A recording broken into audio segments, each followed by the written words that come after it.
मोदी सरकार अब एक ऐसा स्कीम लेकर आ गई है जिसमें अगर आप 10 साल से कम समय तक के लिए सरकारी नौकरी में रहते हैं तो आपको 1 रुपए भी पेंशन नहीं मिलने वाला।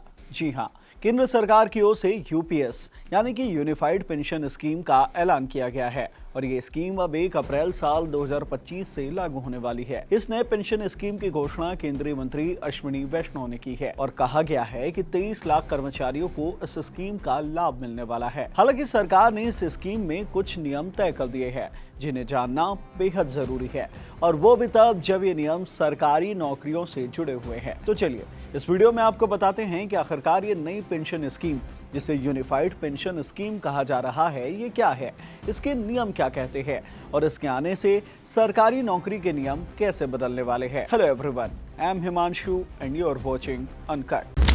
यूपीएस को लेकर जो दिशा निर्देश जारी किए गए हैं, अगर उन पर नजर डालें तो पता चलेगा कि अभी ये स्कीम सिर्फ केंद्र सरकार की नौकरी करने वाले 23 लाख कर्मचारियों के लिए है, लेकिन अगर राज्य सरकार चाहेंगी तो वो भी इसे अपने अपने राज्य में सरकारी नौकरियों के लिए लागू कर सकेंगी। जैसा कि महाराष्ट्र ने इसके ऐलान के साथ ही इसकी मंजूरी दे दी है। इसके तहत कर्मचारियों के अंतिम 12 महीने की जो एवरेज बेसिक सैलरी का 50% हिस्सा रिटायरमेंट के बाद आजीवन दिया जाएगा, लेकिन ये पाने के लिए कर्मचारियों को कम से कम 25 साल तक की नौकरी करना जरूरी होगा। इसमें सबसे खास बात यह है कि इसमें यह तय कर दिया गया है कि आपको कम से कम 10,000 रुपए न्यूनतम पेंशन दी जाएगी। दरअसल सरकार की ओर से इसके लिए एक शर्त लगाई गई है जिसके तहत कर्मचारियों को कम से कम 10 साल सर्विस करने के बाद ही इस न्यूनतम पेंशन का हकदार मिलेगा। मतलब साफ ये है कि अगर आपके पास 10 साल से कम की नौकरी है, भले ही 9 साल 11 महीने 28 दिन की हो, तब भी आपको 1 रुपए भी पेंशन नहीं मिलने वाला। लेकिन अगर आपने 10 साल की नौकरी पूरी कर ली होती है तो फिर आप अश्योर्ड पेंशन के साथ ही डीआर का भी आपको लाभ मिल सकता है। अब 10 साल से ज्यादा और 25 साल से कम नौकरी करने वाले लोगों के लिए भी कुछ अलग से नियम है, तो चलिए उसे भी अब आपको समझा देते हैं। देखिए, इसके लिए भी एक अलग से फॉर्मूला तैयार किया गया है।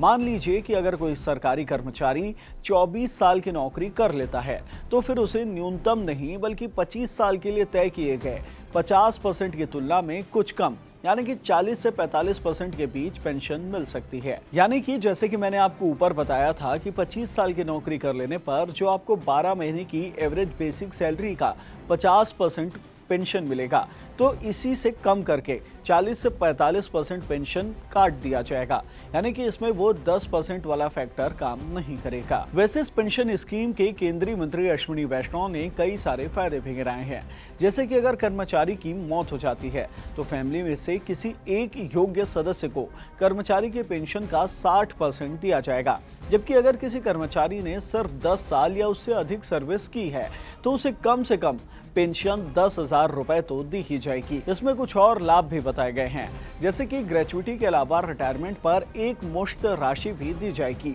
इसका कैलकुलेशन कर्मचारी के हर 6 महीने की सेवा पर मूल वेतन और महंगाई भत्ते के 10वें हिस्से के तौर पर किया जाएगा। इसमें ग्रेचुइटी की अमाउंट ओपीएस की तुलना में कम हो सकती है। तो ये थी केंद्र सरकार द्वारा लागू की गई नई यूनिफाइड पेंशन स्कीम, जिसे लेकर देश में खूब चर्चा हो रही है। अब एक तरफ इसे लेकर विरोध हो रहा है तो एक दूसरा तबका इसका कुछ फायदा भी गिना रहा है। आप केंद्र सरकार की इस नई पेंशन स्कीम पर क्या राय रखते हैं? क्या आप चाहते हैं कि आपके यहाँ भी राज्य सरकार ऐसी स्कीम अपने स्टेट में लागू करे? तो हमें कमेंट बॉक्स में जरूर बताएं। इस वीडियो में इतना ही। इस वीडियो से मिली जानकारी पसंद आई हो तो इसे लाइक कीजिए, शेयर कीजिए, साथ ही हमारे चैनल अनकट को जरूर सब्सक्राइब कीजिए। धन्यवाद।